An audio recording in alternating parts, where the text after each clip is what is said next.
Hello student, welcome to the geography classes of class 11। तो शुरू करते हैं हमारी आज की क्लास। जो हमारी फर्स्ट बुक चल रही है फंडामेंटल ऑफ ज्योग्राफी, उसका 6 चैप्टर हमने ऑलमोस्ट कंप्लीट कर लिया है। ओके, इसके अंदर कुछ 2 पॉइंट इसके अंदर रह गए हैं, 2 पॉइंट्स हैं, उनको भी कंप्लीट करते हैं, चैप्टर का दी एंड करते हैं। ठीक है, हमने जो एक्सोजेनिक फोर्स, उसके कुछ टर्म्स को स्टडी करना था, वेदरिंग, मास मूवमेंट और इरोजन एंड डिपोजिशन। वेदरिंग को तो हम कंप्लीट डिस्कस कर चुके हैं, वो हमारा कंप्लीटली हो चुका है। अब बारी आती है मास मूवमेंट की, द्रव्यमान संचलन। मास मूवमेंट हिंदी ट्रांसलेशन क्या होता है इसका? द्रव्यमान संचलन। द्रव्यमान संचलन। ओके, अब देखिए ये क्या होता है, मास मूवमेंट क्या होता है। मैंने आपको पहले ही बता दिया है कि जब एक लैंड मास, एक इकट्ठा लैंड मास का एक टुकड़ा, मतलब बहुत बड़ा पार्ट, जब एक धम्म से मतलब बहुत स्पीडली क्या करता है, नीचे आके गिरता है, क्या होता है वो मास मूवमेंट। मतलब एक बहुत बड़े लैंड मास का टुकड़ा या फिर लैंड मास आप उसको बोल दो, जब वो नीचे आके गिरता है, वहाँ क्या हुआ था, पार्टिकल्स नीचे गिर रहे थे, पार्टिकल्स टूट रहे थे। यहाँ पे क्या हो रहा है, एक पूरा लैंड मास यहाँ पे टूट रहा है, वो क्या होगा, मास मूवमेंट। आपको मास मूवमेंट के नाम से पता चल गया होगा कि द्रव्यमान क्या होता है। द्रव्यमान बहुत बड़ा भार होगा, जब वो नीचे गिरेगा तो उसे क्या बोलते हैं, मास मूवमेंट। ओके, अब देखिए इसकी डेफिनेशन यदि हम देखें, weathered material downfall movement. Weathered material downfall movement.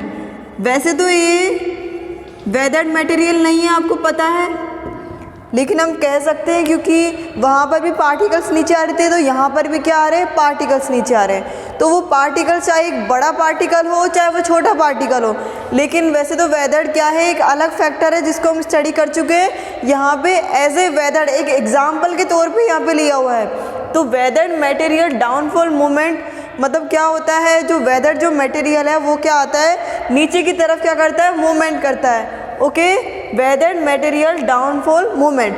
अब ये जो लैंडमास जो नीचे आ रहा है, जो पत्थर का टुकड़ा जो नीचे आ रहा है, किसकी वजह से आ रहा है, इसका रीज़न क्या है, ग्रेविटेशन। क्या है इसका, ग्रेविटेशन।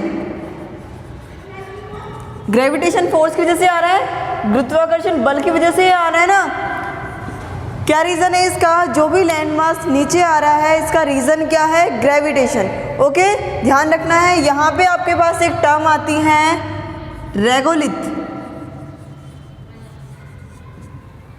क्या टर्म आ रही है, रेगोलिथ। अब रेगोलिथ क्या होता है वो देखिए, जैसा मैंने अभी आपको बताया कि जो वेदर्ड मटेरियल जो होता है, मतलब जो वेदर्ड मटेरियल उसको क्या बोलते हैं, रेगोलिथ। जो वेदर्ड मटेरियल, जो पार्टिकल जो नीचे आते हैं, मतलब कोई भी रॉक्स है या कोई भी कॉनिकल शेप की कोई भी रॉक है, वहाँ से जो पार्टिकल नीचे आ रहे हैं उसको हम क्या बोलते हैं, वेदर्ड मटेरियल।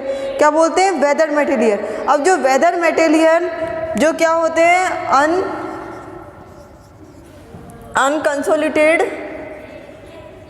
Consolidated particle. ये जो पार्टिकल हैं ये कैसे है, अनकंसोलिडेटेड। ओके,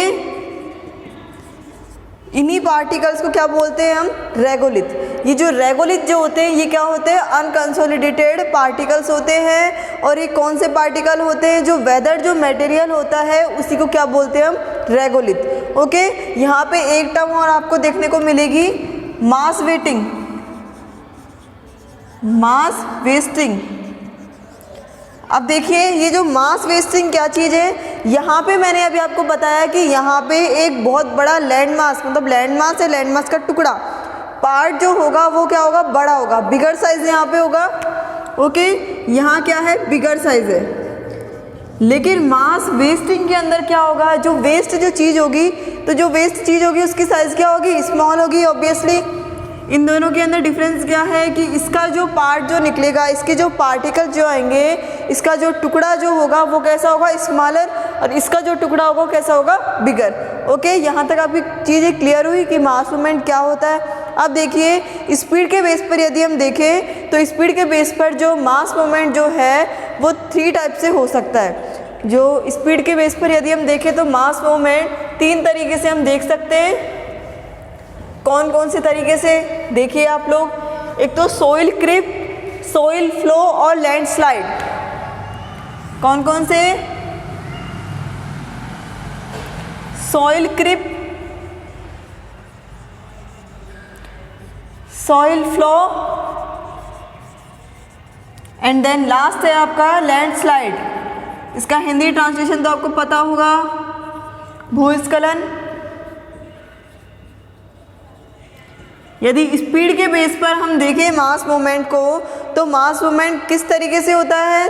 3 टाइप से यहाँ पे होता है, सोइल क्रिप, सोइल फ्लो और लैंडस्लाइड। अब इन तीनों को हम डिस्कस करते हैं, ठीक है, कि क्या क्या चीज़ें हैं। लैंडस्लाइड क्या होता है, सोइल क्रिप क्या होता है, सोइल फ्लो क्या होता है, तो वो चीज़ अब हम देखते हैं। सबसे पहले आता है, फर्स्ट जो है वो है सोइल क्रिप। क्या है? सोइल क्रिप। अब सोइल क्रिप के अंदर क्या चीज़ है देखिए।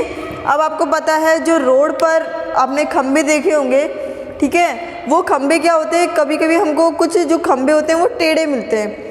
ऐसा कुछ होता है कि जो रोड जो है, हाईवे जो है, उस पर जो पोल्स जो बने होते हैं वो कैसे होते हैं, हमको टेढ़े दिखते हैं। अब ऐसा तो नहीं है कि गवर्नमेंट बेवकूफ़ है, उनको उन खंभों को क्या करेगी, वो टेढ़ा बनाएगी, ऐसा तो नहीं है ना।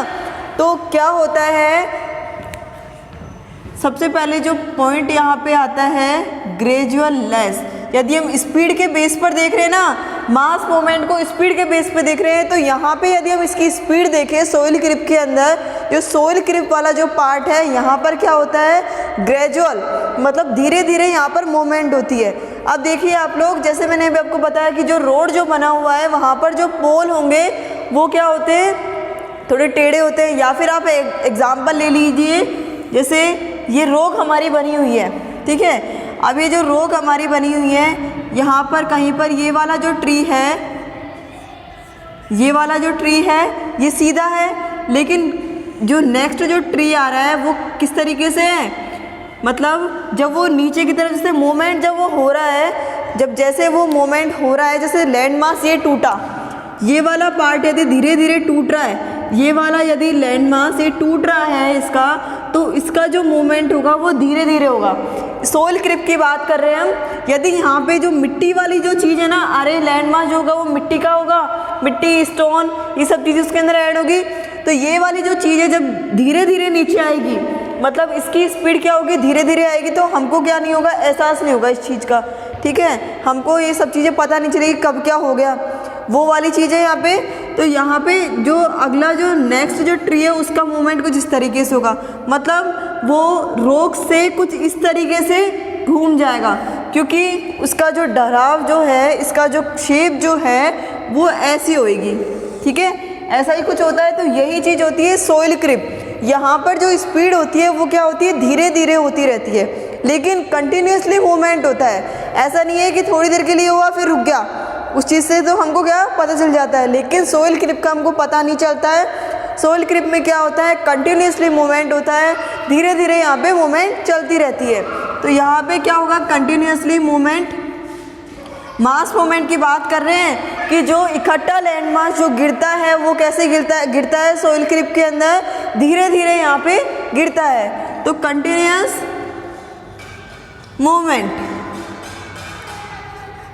उसके बाद नेक्स्ट पॉइंट आता है, अब ये जो पोजीशन हमको जो देखने को मिलती है कहाँ पर मिलती है, डैम्प एरियाज़ के अंदर हमको ज़्यादातर देखने को मिलता है। मतलब ये वाली जो पोजीशन, मतलब जो हमको जो पोल्स हैं वो टेढ़े मिलेंगे, या फिर कुछ भी चीज़ जो रोक्स है वो धीरे धीरे मास मूवमेंट धीरे धीरे वहाँ पे होता रहेगा। तो ये चीज़ हमको कहाँ देखने को मिलती है, डैम्प एरियाज़ के अंदर सबसे ज़्यादा हमको देखने को मिलती है। तो ये सोइल क्रिप हमारा कंप्लीट हुआ। उसके बाद हम देखते हैं सोइल फ्लो। ओके, स्पीड के बेस पर देख रहे हैं मास मूवमेंट को, कि मास मूवमेंट स्पीड के बेस पर किस तरीके से होता है, इसकी स्पीड किस तरीके से होती है। तो सोइल क्रिप के अंदर इसकी स्पीड धीरे धीरे होती है। जो मास का जो मूवमेंट होता है, जो लैंड मास का जो टुकड़ा होता है वो कैसे होता है, धीरे धीरे नीचे गिरता है, धीरे धीरे नीचे टूटता है। उसके बाद सेकंड जो पॉइंट आता है वो आता है हमारे पास soil flow. Soil flow, okay. अब आपको पता है सोइल फ्लो, अरे मिट्टी का बहाव, ये तो नॉर्मल सी चीज़ है। जैसे कोई भी रॉक बनी हुई है, यहाँ पे पहाड़ फोल्ड आप बोल लो, तो यहाँ पे जो मिट्टी जो होगी, यहाँ पर ये वाला जो पार्ट होगा, ये जो मिट्टी का जो पार्ट होगा, यदि हम इसके अंदर वाटर ऐड कर दें, ठीक है, यदि वाटर ऐड कर दें तो वो सैचुरेटेड हो जाएगा, ऑब्वियसली पानी आ जाएगा, इसके अंदर पानी मिल जाएगा। तो जब वो पानी के थ्रू वो नीचे आता है तो क्या बोलते हैं हम उसको, सोइल फ्लो। मतलब साथ में जो वाटर जो है, वाटर ऐड होके जो सोइल है उसके अंदर क्या होगा, वाटर ऐड होगा। जब वाटर ऐड होके तो सोइल भी जब उसके साथ साथ आएगी, कीचड़ आपने देखा है, यदि यहाँ पर ये रॉक के ऊपर यदि कीचड़ का जो गाढ़ा कीचड़ आता है, मतलब कम पानी होता है, जब वो नीचे आएगा तो उसका जो मोमेंट जो होगी वो कैसी होगी, धीरे धीरे होती है। मोमेंट कैसी होगी, वहाँ पे उसकी धीरे धीरे मूवमेंट होगी। लेकिन सोइल क्रिप से क्या होगा, यहाँ पे थोड़ा सा फास्ट होगा। अरे वाटर ऐड होती है तो ऑब्वियसली क्या होगा, थोड़ा सा फास्ट इसका मूवमेंट होगा। वैसे तो हम यदि देखें तो यहाँ पे क्या हो रहा है, धीरे धीरे मूवमेंट हो रही है। क्यों, उसके अंदर जो पार्ट जो है वो कैसा है, सॉलिड है। मिट्टी तो सॉलिड होती है, यदि हम उसके अंदर वाटर मिला दें, थोड़ा वाटर यदि मिलाएंगे हम उसमें, तो वो क्या होगा, धीरे धीरे बहेगी। ऐसे ही कुछ पोजीशन आएगी, वो क्या होगी, धीरे धीरे बहती आएगी, ठीक है। लेकिन सोइल क्रिप की तुलना में कंपैरेटिवली सोइल क्रिप को देखें तो ये वाला जो पार्ट होता है, जो सोइल फ्लो वाला जो पार्ट होता है, इसकी स्पीड क्या होती है, थोड़ी तेज होती है। ओके, तो यहाँ पर क्या लिख सकते हैं हम, due to saturation of soil with water, और इसी को हम क्या बोलते हैं, सॉलिफिकेशन। क्या बोलते हैं, सॉलिफिकेशन। इसी प्रोसेस को क्या बोलते हैं हम, सॉलिफ्लुकेशन। ओके, तो ये था हमारा सोइल फ्लो। आपको समझ में आ गया होगा सोइल क्रिप क्या होता है, सोइल फ्लो क्या होता है, मास मूवमेंट किस तरीके से यहाँ पे चलता है। मास मूवमेंट यदि स्पीड के बेस पर देखें तो सोइल क्रिप के अंदर क्या होगा, धीरे धीरे आता है, धीरे धीरे वहाँ पे कंटिन्यूसली क्या होता रहता है, मूवमेंट होता रहता है। ओके, और यहाँ पर क्या होता है, कंपेरेटिवली सोइल क्रिप थोड़ा फास्ट होता है। ओके, अब बात करेंगे हम लैंडस्लाइड की। तो लैंडस्लाइड के नाम से आपको पता चल गया होगा, भूस्खलन। जब कोई इकट्ठा लैंडमास, कोई भी लैंडमास का टुकड़ा, बड़ा टुकड़ा क्या हो, स्पीडली क्या है, नीचे आए, मतलब एकदम से क्या गिरे, नीचे की तरफ वो गिरे। लैंडस्लाइड हिंदी ट्रांसलेशन क्या है इसका, भूस्खलन। ओके, जैसे कि देखिए आप लोग, ये कोई रॉक है, ये कॉनिकल शेप की है, ठीक है। अब आपको पता है, कहीं भी आप खुद को देख लीजिए, यदि आप खुद पहाड़ पे चढ़ रहे हो, ठीक है, पहाड़ की तरफ चढ़ रहे हो, जब आप नीचे उतरोगे, एक तो आप कुछ इस वाली शेप पे उतरो और एक आप इस शेप पे उतरो, तो फास्ट किससे उतरोगे, इससे या इससे? ऑब्वियसली इससे, क्योंकि जब हम किसी भी पहाड़ हिल वाले एरिया से यदि हम नीचे उतरते हैं तो हम अपने ब्रेक नहीं लगा पाते हैं, डायरेक्टली नीचे आ जाते हैं, ठीक है। ऐसा ही कुछ होता है, एक तो आप फ्लैट जगह पे चलोगे और एक हिल वाली जगह पे चलोगे, तो ऑब्वियसली कहाँ से जल्दी आओगे, इस वाली जगह से, हिल वाली जगह से। तो देखिए, यदि यहाँ पर कोई भी लैंडमास का टुकड़ा, लैंडस्लाइड क्या होगा, जो रॉक है या कॉनिकल शेप के फोल्ड्स ले लो, कुछ भी ले लो, वहाँ से लैंडस्लाइड का टुकड़ा या लैंडमास का एक टुकड़ा स्पीडली धम्म से नीचे आके गिरे, क्या होता है वो, लैंडस्लाइड। ओके, अब यहाँ पे इसकी जो लैंग्वेज है वो देख लीजिए, rapid movement, large mass of soil fall suddenly, अचानक से जब नीचे आके गिरता है तो उसको क्या बोलते हैं, लैंडस्लाइड। तो समझ में आ गया होगा आप लोगों को कि क्या होता है लैंडस्लाइड। जब कोई भी लैंडमास का एक बड़ा टुकड़ा जब धम्म से नीचे आके गिरता है तो क्या बोलते हैं हम उसको, लैंडस्लाइड। तो यहाँ तक हमारा क्लियर हुआ। स्पीड के बेस पर हमने तीनों मास मूवमेंट को देख लिया कि स्पीड के बेस पर मास मूवमेंट किस तरीके से चलता है, ठीक है। कौन कौन से, सोइल क्रिप, सोइल फ्लो और लैंडस्लाइड। अब हम देखेंगे किन किन चीज़ों के बेस पर मास मूवमेंट यहाँ पे होता है, इसके फैक्टर्स क्या क्या हैं मास मूवमेंट के, तो वो आप लोग देख लीजिए।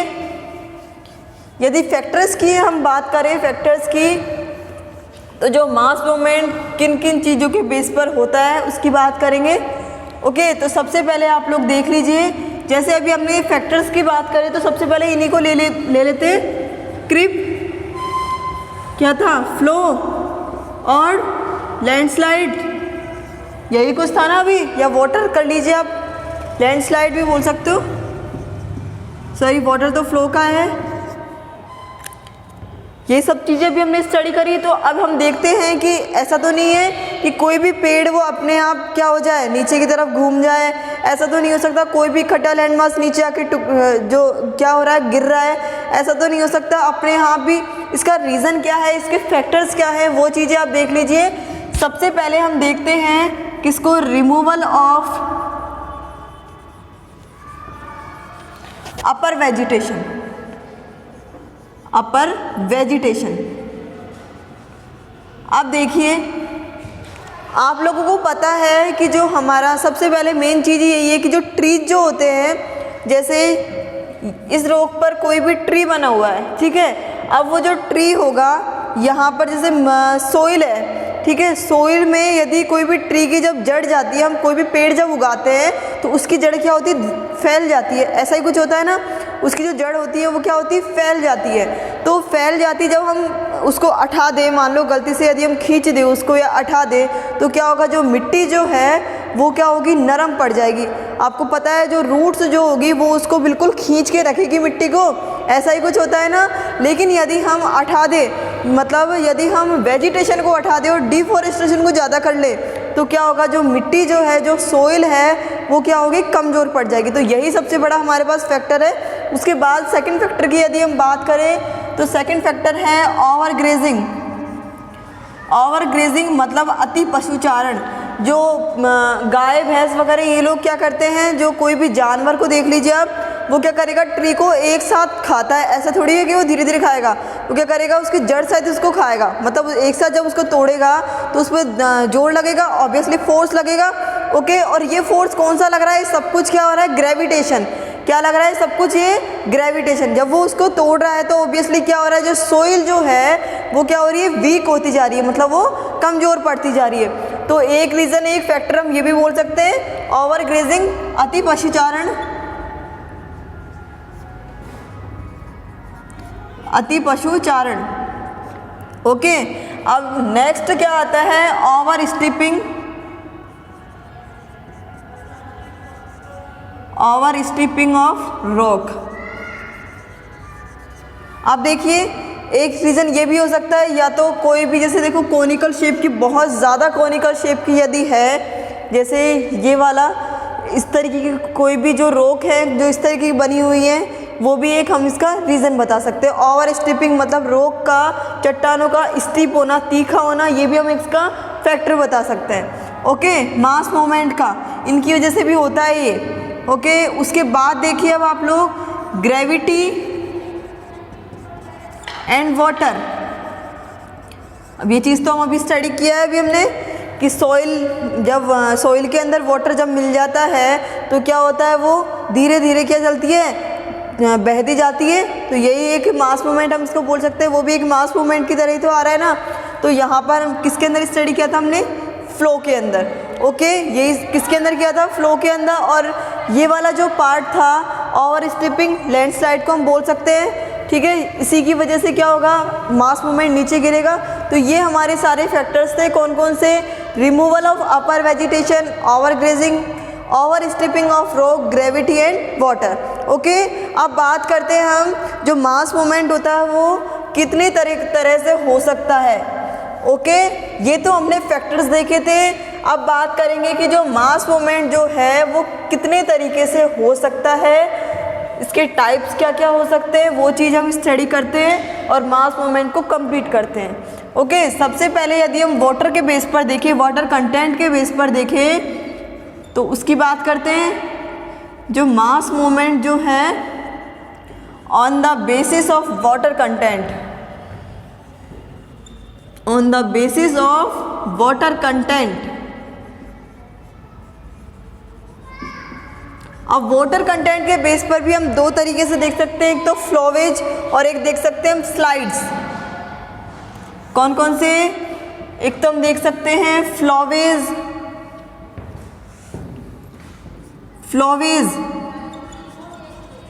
और एक तक देख सकते हैं हम कौन सा, स्लाइड्स। अभी हमने देखा था कि सोइल के अंदर क्या हुआ था, जो मिट्टी है उसके अंदर वाटर मिल गया, ठीक है, तो उसका एक बहाव या तो वो तेज भी हो सकता है यदि ज़्यादा वाटर हम मिला दें। रेनफॉल यदि हो रहा है तो रेनफॉल के अंदर तो क्या होगा, वो जल्दी जल्दी आएगा ना। जब रेनफॉल होगा तो मिट्टी के साथ साथ कंक्रीट वगैरह सब कुछ आएगा। तो हम दो टाइप से देख सकते हैं, या तो वो उसका बहाव तेज होगा या फिर क्या होगा, धीरे होगा। फ्लोवेज की यदि हम बात करें तो यहाँ पर वाटर कंटेंट क्या होता है, ज़्यादा होता है। जैसे रेनफॉल ले लीजिए आप, हाई वाटर कंटेंट, ओके, और यहाँ पर क्या होता है, लो वाटर कंटेंट। यहाँ पर ड्राई पार्टिकल्स देखे जा सकते हैं, क्या होगा, लो वाटर कंटेंट।